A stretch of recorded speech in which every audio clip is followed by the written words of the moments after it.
20वीं शताब्दी के अंतिम दशक का कश्मीर।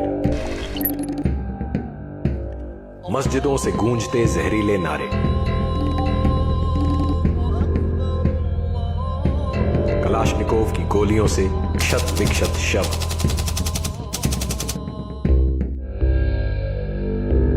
खंडित विखंडित मंदिर और आर्य सारस्वत ब्राह्मणों का व्यापक पलायन। क्या यह पलायन सिर्फ हिंदुओं का था, या था उस प्राचीन कश्मीरी संस्कृति का भी, जिसे हम भारतीय सभ्यता का अविभाज्य अंग मानते हैं? क्या वो ऐतिहासिक रूप से पृथक घटना थी, या था अंतिम चरण उस मूल कश्मीरी भारतीय सभ्यता और कट्टर इस्लामिक एकदेववाद के संघर्ष का, जो भारत में इस्लाम के आगमन से होता आ रहा है? भारतीय सीमा में कश्मीर का क्षेत्रीय एकीकरण तो 70 वर्ष पूर्व ही हो चुका है। राजनेताओं की माने तो वे पाकिस्तान अधिकृत कश्मीर के लिए जान भी दे देने के लिए तत्पर हैं। परंतु ये तो स्पष्ट ही है कि भारतीय कश्मीर का भी क्षेत्रीय एकीकरण भारी भरकम सैन्य बल के दम पर ही है, जिसके हटते ही इस तथाकथित एकीकरण का नीर क्षीण हो जाएगा। अपेक्षित विजयश्री भारतीय राज्य के पक्ष में जाती तो नहीं दिखती। शास्त्रों में कश्मीर भूमि को ज्ञान की देवी सरस्वती का निवास स्थान बताया गया है। नमस्ते शारदा देवी काश्मीर पुरवासिनी त्वामहं प्रार्थये नित्यम विद्यादानं च देहि में। अपनी पौराणिक महत्वता को सार्थक करते हुए कश्मीर की धरा प्राचीन काल से अभिनव गुप्त पाणिनि आदि विद्वानों की भूमि रही है, जिन्होंने संपूर्ण भारतवर्ष को अपने ज्ञान से दीप्तिमान किया। चक्राकार हिमाच्छादित पर्वत श्रृंखला से घिरे कश्मीर घाटी में पुष्पित पल्लवित हुई वास्तुकला, ज्ञान विज्ञान तथा दर्शन परंपराओं को भारतीय सभ्यता का मेरुदंड कहना कोई अतिशयोक्ति नहीं होगा। सूक्ष्म अल्पसंख्यक आर्य सारस्वत ब्राह्मण कश्मीर घाटी में प्राचीन भारतीय परंपरा के अंतिम अंश थे। उनके हिंसक विस्थापन का वास्तविक उत्तरदायित्व भारतीय राज्य की कापुरुषता पर है, जो कश्मीर की क्षेत्रीय और सभ्यतागत सांस्कृतिक एकीकरण में भेद न कर सकी। न कि प्रचलित मिथ्याचार कि 1990 में जिहाद का प्रतिकार किए बिना कायर पंडितों ने कश्मीर तज लिया। सत्य तो यह है कि शताब्दियों से हिंदुओं ने महान बलिदान देकर कश्मीर में इस्लामीकरण का यथासंभव प्रतिकार कर धर्म सभ्यता की रक्षा की। आइए इस प्रतिरोध के इतिहास की गूढ़ विवेचना करते हैं। 11वीं शताब्दी सोमनाथ ज्योतिर्लिंग को खंडित करने के लिए कुख्यात महमूद गजनवी ने अपनी विशाल सेना लेकर जब तोशा मैदान दर्रे से कश्मीर में प्रवेश करने का दुस्साहस किया, तब राजा संग्राम राज ने गजनवी की सेना की गति को एक नहीं 2 बार पीर पंजाल के लोहारकोट दुर्ग पर ही निषिद्ध कर निवर्तन करने के लिए विवश कर दिया।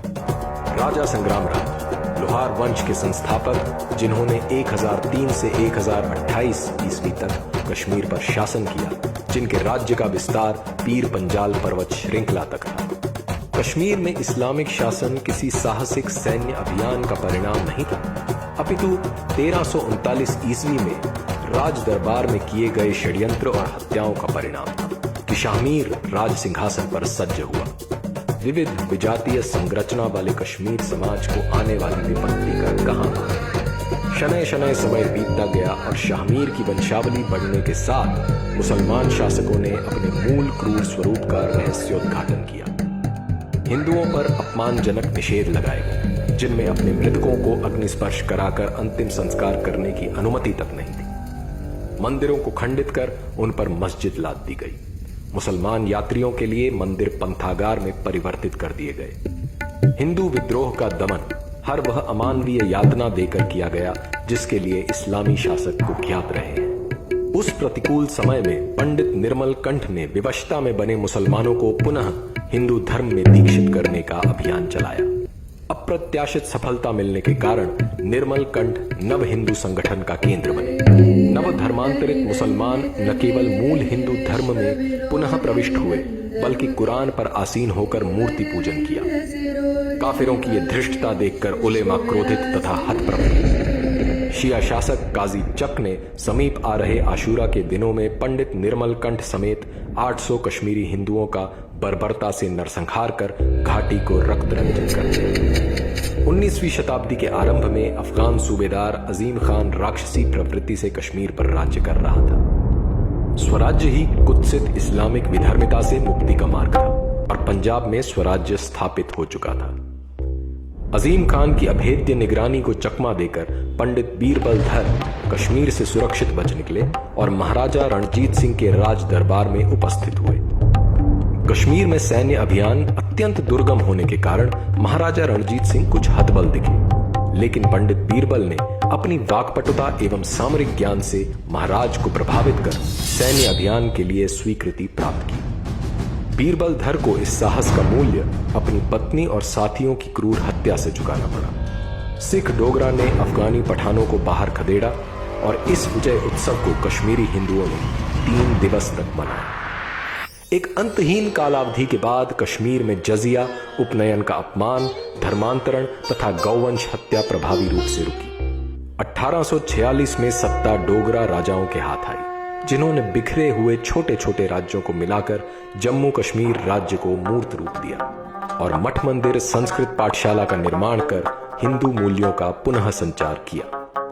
कदाचित ये कश्मीर में हुए आखिरी सभ्यतागत निर्माण थे। स्वतंत्रता के उपरांत ऐसे प्रयास तो हुए ही नहीं। 1940 के दशक में भारतीय राजनीति अत्यंत परिवर्तनशील थी। जहां एक ओर शरिया लोलुप शेख अब्दुल्ला अपनी राजनीतिक उच्चाकांक्षा को पोषित कर रहे थे, वहीं कश्मीरी हिंदू नेता जैसे शिवनारायण फोतेदार भारत में पूर्ण विलय तथा लोकतांत्रिक प्रक्रिया के लिए संघर्षरत थे।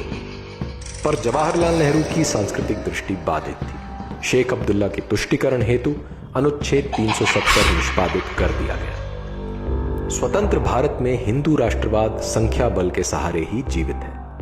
अनुच्छेद 370 ने हिंदू बहुसंख्या के लाभ को ही पंगु बना दिया, जबकि 1754 में पंडित महानंद धर ने घाटी की मूल संस्कृति के संरक्षण हेतु जनसंख्या को हिंदुओं के पक्ष में झुकाने का प्रयास किया था।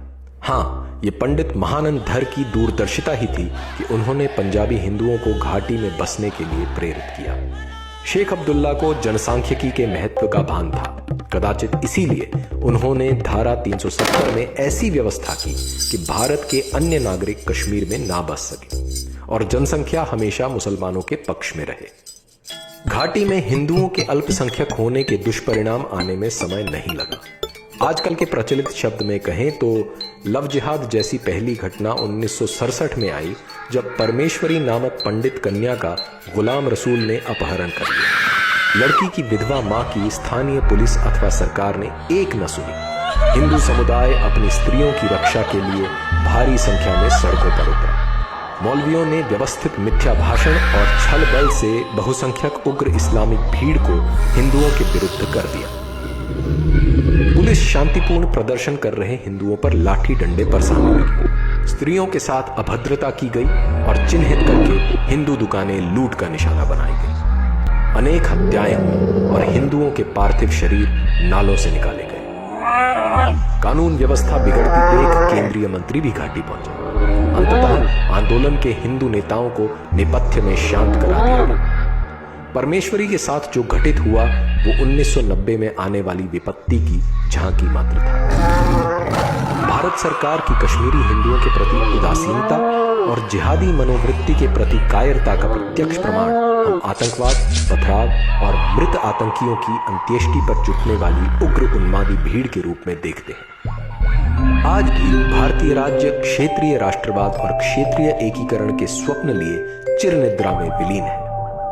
क्या इस क्षेत्रीय राष्ट्रवाद के नीतिगत क्रियान्वयन भर से मार्तंड सूर्य मंदिर का जीर्णोद्धार संभव है?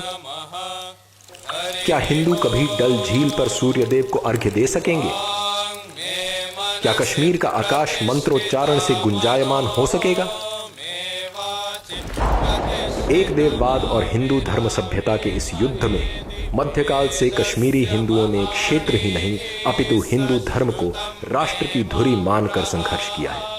आधुनिक काल में भारतीय राज्य को निर्णायक विजयश्री प्राप्त करने के लिए क्षेत्रीय राष्ट्रवाद त्याग कर हिंदू सांस्कृतिक राष्ट्रवाद का वर्ण करना अनिवार्य होगा।